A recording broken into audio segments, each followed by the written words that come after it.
saying, hell yes, we're going to take your AR-15s and your AR. No, you're not. Presidential candidate Beto O'Rourke getting confronted by a gun owner during a town hall there in Colorado. He's also taking some flack from members of his own party, like that gentleman, Chuck Schumer, after saying he favors a mandatory buyback program for assault-style weapons. For his part, the former Texas congressman is ripping into Chuck Schumer, accusing the Democratic leader in the Senate of coming up empty on gun reform. Joining me now, John Lott, he's president of the Crime Center, and Igor Volosky, he's president of Guns Down America. Good afternoon, gentlemen. Good to be here. I want to go straight to this Democratic infighting because Chuck Schumer, here's what he said in a call with reporters on Beto O'Rourke's plan. He said, quote, "I don't know of any other Democrat who agrees with Beto O'Rourke." Well, O'Rourke responded with this tweet. "I was asked about Chuck Schumer's criticism of my plan to buy back assault weapons. My response is, what has he been able to get done on this? They're just waiting on Congress to do the right thing." So, Igor, is this hurting the cause of gun control for the left when you've got these two leaders of the Democratic Party not on the same page? Well, Ed, I think the American people overwhelmingly agree that there are certain Americans who shouldn't have guns, and there are certain guns that no Americans should have. Assault weapons are certainly at the very top of that list. They allow people to kill as many folks as efficiently as possible. Right, but pardon me, I've heard that argument before. That wasn't my question. My question was actually, Democrats can't even agree on what you just said, essentially, because they can't agree on how to deal with that problem. We've heard so much about President Trump's not doing enough, Mitch McConnell's not doing enough, and we'll get to the Republicans in a minute, I promise. But my question is, what about this Democratic infighting? Doesn't that hurt your cause? Well, look, I think there's certainly a debate in the party, as there is in the country, about what do you do with all of this.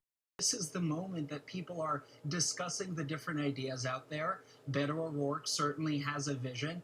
The senator has a vision. But I think where there's consensus is that something needs to be done. It needs to be done now. Certainly that's where the public is. Well, John, I'm going to give you a chance as someone who's long opposed gun control. I'm hearing we got to do something, but there's not even consensus among Democrats.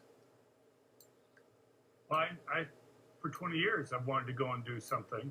And I think there are things. And one of the big things just look at is we have 94% of these mass public shootings keep on occurring in places where people aren't allowed to defend themselves. It's not true. These killers aren't stupid. They try to go to places where they know they're going to be able to kill more victims. And they plan these things out in advance. But as far as the Democrats go, you look at the first presidential debate in Miami. And you had Swalwell basically challenging other Democrats. Swalwell also wanted to have this confiscation of guns. Okay. And Sanders and others agreed with them. I think this is something which they want to do, but it's finally some people are making it explicit. But this notion of just banning some guns based on how they look rather than how they function doesn't make much sense. Igor, I'm going to let you respond to that, but I promise to get to the Republicans and challenge them as well. Here's my interview briefly with the president just a couple days ago along the southern border. I asked him about guns. Watch. We're not moving on anything. We're going very slowly in one way because we want to make sure it's right. We're doing a very careful job. We're working with the Democrats. We're working with Republicans. So, John, you first, and then as I promised Igor, John, you oppose gun control. I'm hearing from the president, we're not really moving on anything. You just told me a moment ago you've been working 20 years to do something. Doesn't sound like the president's ready to do anything. Well, the president has spoken out multiple times about gun-free zones and the dangers that they face. Obviously, even though you see this in virtually all these cases, Democrats won't even talk about it. Look, I think things But I'm talking about the president. I challenged Igor before. I know, but the president... You started with the Democrats. They're fighting. I get it. But he's the president of the United States. Where's the leadership from him?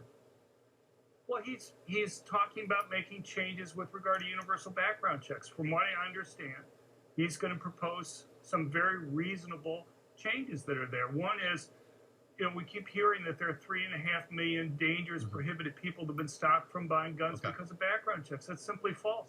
They're virtually all mistakes. All right, I give you a chance. You can get rid of a lot of the resistance that people have to background checks if you merely require that the federal government has to do background checks in the same way that they mandate that private companies do. All right, let's give Igor give you a chance. Igor, you get the final word.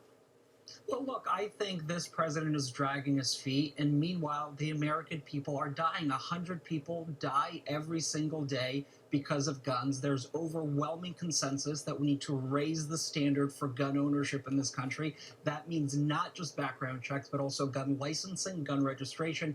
It's how every other nation in the world has saved lives, and we have a responsibility to do the same. Igor, John, appreciate you both coming in for a recent debate today. It's going to play out big time in 2020.